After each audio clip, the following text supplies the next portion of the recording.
guys, think of the possibilities here, okay? So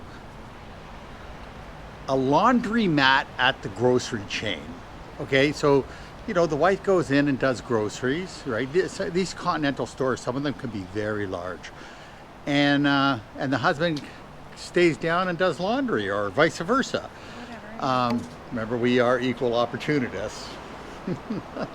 But at home, back at home in Canada, a lot of our grocery chains now have gyms next to them. Yeah, or like upstairs in them, the big ones that have multi-levels. Yeah. Yep. So, you know, a person goes to the gym, goes next door, buys some groceries, but think of the concept now of having a laundromat right there as well, and then that way you could do your laundromat, because, you know, 40 minutes for here and there for the wash and the dry, and you can go inside and do a workout. Yeah.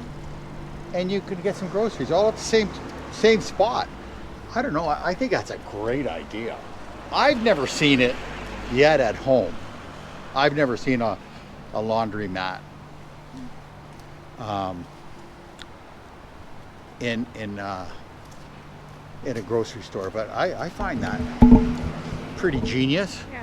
If anybody knows of a place at home in Canada, let us know. Leave a comment below. Comment below. Yeah, that'd be cool to get that info. But yeah, I think there's an opportunity there, right? And that's what traveling does too, eh? I mean, like, no matter where you're going, if we're on a sailboat, if we're traveling anywhere, it opens your mind to Different opportunities. I mean, like, you know, and that's how people. I mean, Milton Hershey went to Chicago to an expo, and then he found out about the chocolate. You know, how to make chocolate. I mean, like, you know, people learn from going places. So it is. I'm going to interrupt you. I'm not sure if I've seen a Burger King in Portugal before, and I see a Burger King sign. Yeah, well, that's not nowadays. I mean, like, you know, I mean, look at the McDonald's that they have in Porto. I mean, like, that's a destination, guys. When you go to Porto, like northern Portugal, the city of Porto, wow, you have to go to the McDonald's there. Actually, Google it. I mean, like, it is. It's really beautiful. It's yeah, high-end McDonald's, and they serve not only your traditional McDonald's food, but they serve Portuguese food as well. As far, yeah, like caldeira soup. Yeah. Okay, and other products that are Portuguese at McDonald's there. So yeah, having a Burger King, it doesn't surprise me, and it's probably really good. Yeah. Okay guys, this is a cigarette machine, a modern cigarette machine. As you well know, cigarettes are not a thing of, it's not something people do a lot anymore in North America. But in Europe, it's a different game here, guys. People smoke. So companies like Philip Morris and whatnot, they do very well in Europe, okay? And Europe has a huge population, guys. So, you know, there's a lot of people that smoke here. Women, men, doesn't matter. Smoking is a big thing, and they have, like I just showed you, a cigarette machine, something that's we haven't seen at home in 30, 40 years. I mean, as a teenager, remember the machines, you know, you pull the handle out? Yeah, cigarette, they're gone, right? So guys, the fishing fleets come in and out of here. The difference is now, from what we're used to, is we have a saying called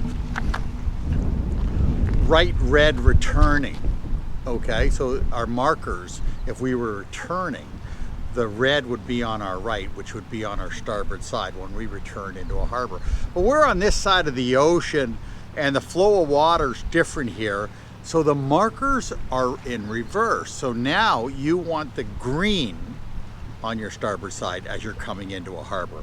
And that's what we're noticing right now, okay? Because we do follow areas where there's boats and sailboats and whatnot, and we like this stuff, right? There's no doubt about it. And so because the flow of water is different on this side of the world, the markers are in reverse. Okay, green is on your right, one coming into in. port. Yes. Yeah.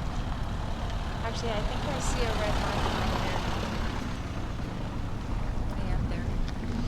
But yeah, lots of fish. Like Portugal's known for their fishing. I mean, they've got some.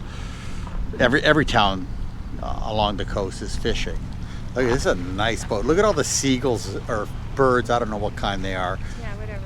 They're, Seabirds of some yeah, kind. you know, there's food on board, right? You know, they could be, you know, the guys may be still working, right, and gutting and cleaning, and who knows what kind of vessel that is. I mean, if it's a fishing, you know, if they're scallops, clams, I don't know. Yeah. If they're dragging or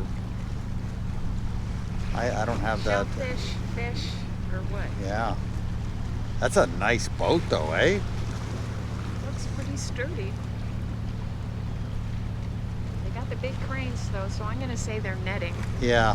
with the big cranes, right? Well, yeah. There'll be a big spool on the back, I would think. Well, it's in the middle. You can see the spools, two of them, looks like Yeah. in the middle. Yeah. And the nets are up. Wow, that's a big boat. That'd be a great boat to cruise the Bahamas. I know a guy that has a few and he won't take it to the Bahamas.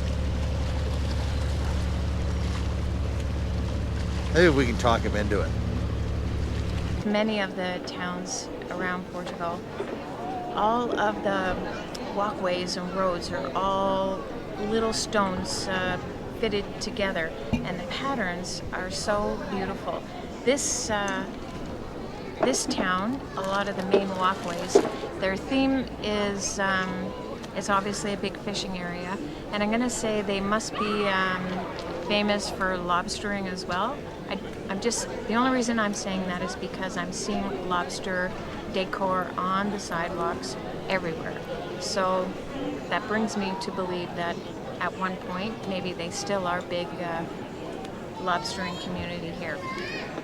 Well, they're And with definitely a the- fishing community here. Yeah, with the stonework, it does take a talent to have heels on. The traditional women that live around here, they have heels. Oh, nice and heels, guys. They walk on them no problem. women but, here- I cannot. The women here, the younger women, even the older women, they wear heels through these cobblestones, and they're carrying their grandkids or their babies, and they don't miss there's no danger whatsoever. Yeah, well, Right. they've grown up with it, so Yeah. it's, Yeah. We just seen a couple today actually, and yeah, go for it, man. These women, like, they want to walk in some heels. They can, and they do it well. While, like I said, while smoking a cigarette, they don't care. Carrying groceries, they're wearing heels. There's one right over there. Look at 2 bags of groceries, and she's got a nice heel on. Just, they know how to do it. Like you say, you're born with it. And then there's us. We have to wear nursing shoes. Okay, nice, flat, comfortable nursing shoes. And trust me, there's lots of that.